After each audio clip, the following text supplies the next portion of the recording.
possible. First, I've repeatedly voiced Russia's official stance. Iran has the right to a peaceful nuclear program, and it can't be singled out for discrimination. Second, we need to be aware that Iran is located in a very challenging region.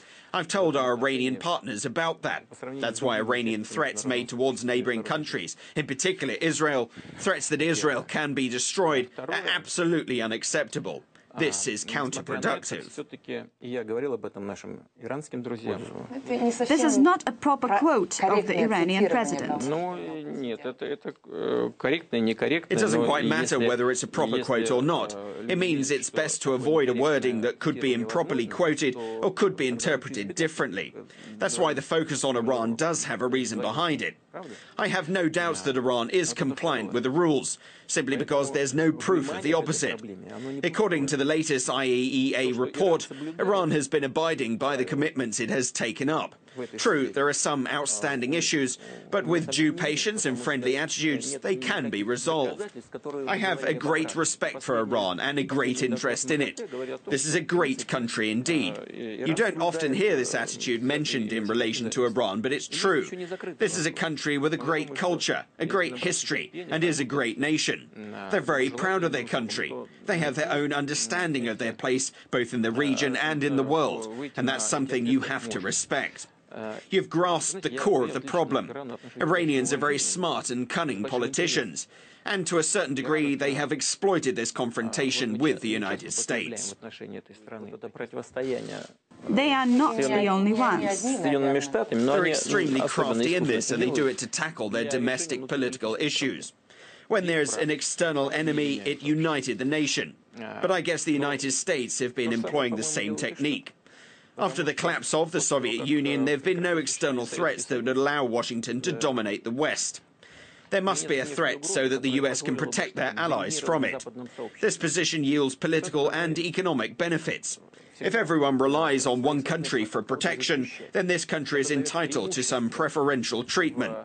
So it's very important to possess this status of a global defender, to be able to resolve issues even beyond the realm of foreign policy and security issues. I think the US has been using Iran for this very purpose, that it is to unite their allies in the shadow of a real or false threat.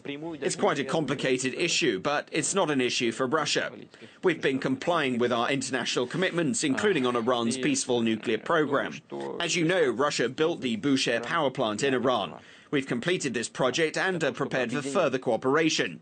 Yet when we proposed to enrich uranium on Russian territory, our Iranian partners refused, for reasons unknown to us. They argue that they will enrich uranium on their own, in line with existing international regulations. And as I said earlier, if they don't break any rules, they're fully entitled to do that. We will endorse this right, but we will also remain aware of the concerns that other states and the international community has concerning full compliance with these rules.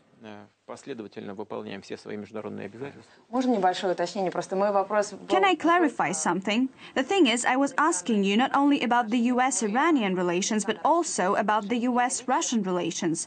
Would you agree that we have fundamental ideological differences on key issues of international law? So right on the eve of my meeting with Barack Obama, you're pushing me to make some serious statements. It's a very important issue. If the country thinks it has more rights than others... I thought you wouldn't notice my deviation, but you did. Indeed, you are very persistent. To date, we don't have any significant ideological differences, but we have fundamental cultural differences. Individualism lies at the core of the American identity, while Russia has been a country of collectivism. One student of Pushkin's legacy has formulated this difference very aptly.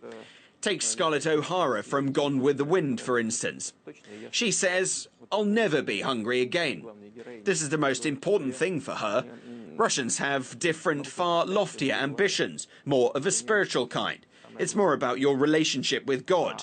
We have different visions of life. That's why it's very difficult to understand each other, but it's still possible.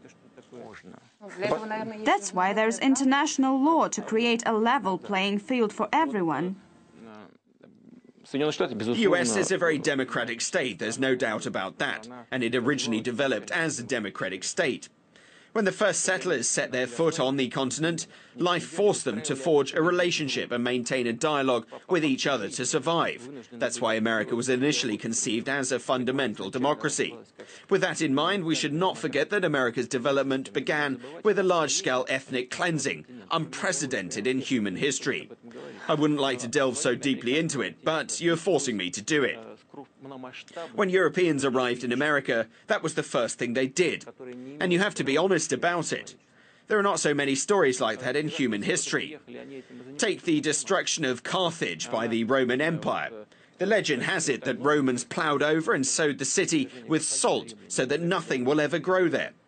Europeans didn't use the salt because they used the land for agriculture, but they wiped out the indigenous population. Then there was slavery, and that's something that's deeply ingrained in America. In his memoirs, US Secretary of State Colin Powell revealed how hard it was for him as a black man, how hard it was for him to live with other people staring at you. It means this mentality has taken root in the hearts and minds of the people, and is likely to still be there. Now take the Soviet Union. We know a lot about Stalin now. We know him as a dictator and a tyrant. But still, I don't think that in the spring of 1945, Stalin would have used a nuclear bomb against Germany, if he had one. He could have done it in 1941 or 1942, when it was a matter of life or death. But I really doubt that he would have done it in 1945, when the enemy had almost given up and had absolutely no chance to reverse the trend. I don't think he would. Now look at the US. They dropped the bomb on Japan, a country that was a non-nuclear state and was very close to defeat. So there are big differences between us, but it's quite natural that people with such differences are determined to find ways to understand each other better.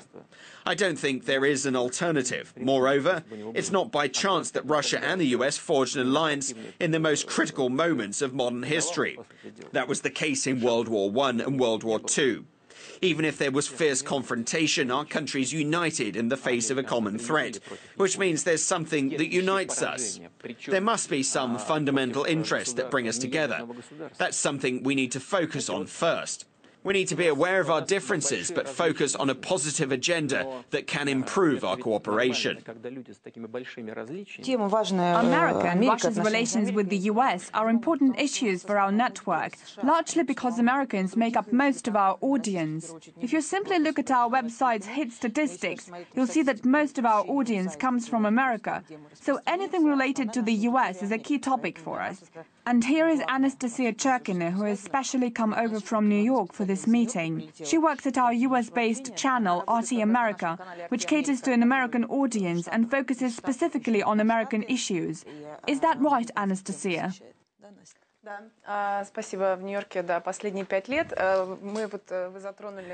Yes, thank you. I've lived in New York for the past 5 years. You have mentioned the fundamental differences as well as the common features that Russia shares with the United States. I would like to go back to our diplomatic relations and the present issues of international law.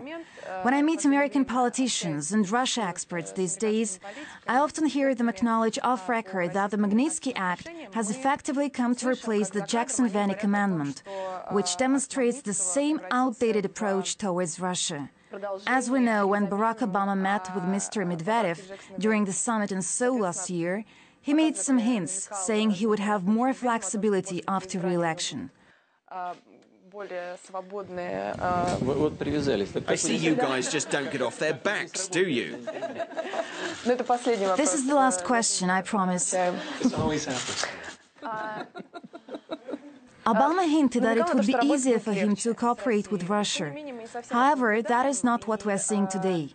We've already touched upon many of our remaining issues with the US. Why do you think the reset has not worked? And can it ever take place in the first place as an equal, reciprocal process? Or is it that Russia is always expected to sacrifice its national interest? Any state pursues its national interests, and the US is no exception. What's unique here is that the collapse of the Soviet Union left America as the world's single leader. But there was a catch associated with it, in that it began to view itself as an empire. But an empire is not only about foreign policy, it's also about domestic policies. An empire cannot afford to display weakness, and any attempt to strike an agreement on equitable terms is often seen domestically as weakness.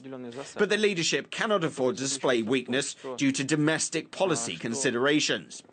I think that the current administration realizes that it cannot solve the world's major issues on its own. But first, they still want to do it. And second, they can only take steps that are fit for an empire. Domestic policy considerations play a huge role. Otherwise, you would be accused of weakness. In order to act otherwise, you either have to win overwhelming support, or there must be a chance in mentality. When people will understand that it's much more beneficial to look for compromises than to impose your will on everyone. But it certainly takes time to change those patterns of thinking in any country. In this case, it's the US. First and foremost, this change should take place in the minds of the ruling elite, in the broad sense of this phrase. I don't think that it's impossible. I think we've almost come to that point. I very much hope we'll reach it soon. Thank you, Mr. Putin.